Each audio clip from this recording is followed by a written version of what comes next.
ये हैं दानिश अली साहब, पूर्व सांसद हैं और अपने जमाने के जनता दल सेकुलर के भी बड़े लीडर रहे हैं। इनसे जानते हैं देश की ताज़ा हालात और मौजूदा स्थिति पर। दानिश साहब, भारत पाकिस्तान के बीच जो जंग हुआ और सीज फायर हुए, इसकी किस रूप में आप इसको देखते हैं? देखिए, 1971 के बाद पहली बार ऐसा मौका मिला था जब भारतीय सेना युद्ध जीतने की स्थिति में थी, कदम आगे बढ़ चुके थे, अपने लक्ष्य को हासिल करने वाली थी। लेकिन ऐसी क्या मजबूरी हुई? पहली बात तो ये कि विदेश से खबर आती है, अमेरिका के राष्ट्रपति कहते हैं कि हमने युद्ध रुकवा दिया। ये 70 साल की हमारी जो इंडिया की एक इंडिपेंडेंट फॉरेन पॉलिसी थी, उस पर कुठाराघात था कि एक विदेश का राष्ट्रपति वो ऐलान कर रहा है हमारी जनता को, और हमारी सरकार चुप बैठी है।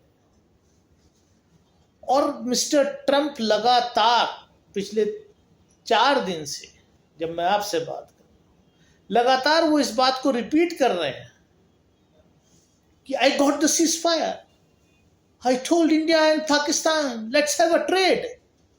अरे, और भारत के प्रधानमंत्री चुप हैं। क्या उनके मुंह में दही जम गई है जो हर बात पे बोलते हैं? भारत के विदेश मंत्री ने कोई बयान नहीं दिया, प्रधानमंत्री ने कोई बयान, क्यों नहीं कंट्राडिक्ट करते आप? भाई, ट्रंप को किसने सरपंच बनाया? आप जो रोज, ये केवल भारत के प्रधानमंत्री की बेइज्जती नहीं है, ये देश के 140 करोड़ लोगों की बेइज्जती है कि ट्रंप रोज ये इस बात को कह रहे हैं अमेरिकी राष्ट्रपति कि हमने सीज फायर कर दिया। वो इस वक्त वेस्ट एशिया के, मिडिल ईस्ट के दौरे पर, रोज इस बात को कह रहे हैं। आज भी कहा, जिस वक्त मैं आपसे बात कर रहा हूं उससे आधे घंटे पहले कहा। तो इसका मतलब धंधा जो है वो ज्यादा बड़ी चीज है आपके लिए।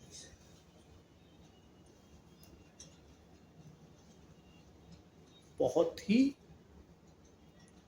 खराब स्थिति में देश को ला करके खड़ा कर दिया। दानिश साहब, आप भारतीय राजनीति को बड़ी करीब से देखे हैं। क्या लगता है कि ये पहली दफा कश्मीर और भारत पाक के बीच जो है थर्ड पार्टी इंट्रेंस हुआ है, इसका दूरगामी असर नहीं पड़ेगा? देखिए, भारत पाकिस्तान का जो भी डिस्प्यूट है, 1971 के वॉर के बाद जब श्रीमती इंदिरा गांधी ने पाकिस्तान के 2 टुकड़े कर दिए, उसके बाद जो शिमला समझौता, उस समझौते में ये रिटर्न है कि जो भी मसले हो गए वो बाइलेटरल, द्विपक्षीय वार्ता से सुलझे। मोदी जी ने, जैसा कि ट्रंप क्लेम कर रहे हैं, आई होप सो कि ऐसा नहीं,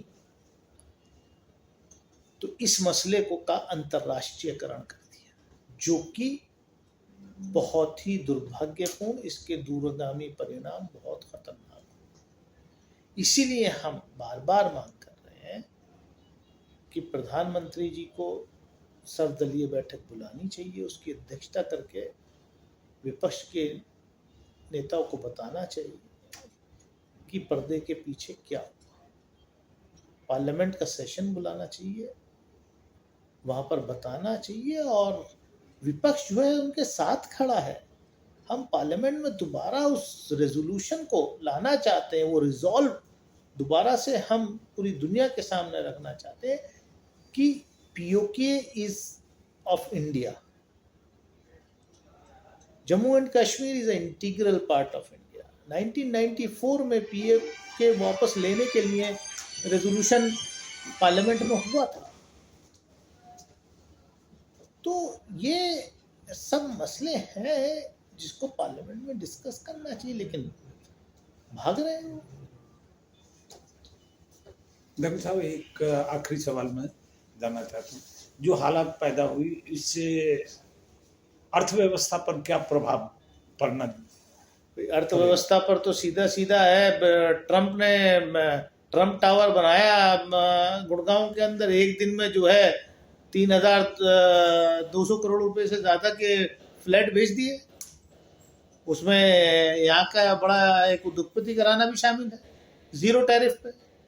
तो जो ट्रम्प क्लेम कर रहे हैं कि हमारी भारत सरकार से बात हो गई है और India is agreed for the zero tariff, तो इसका मतलब सही बात है।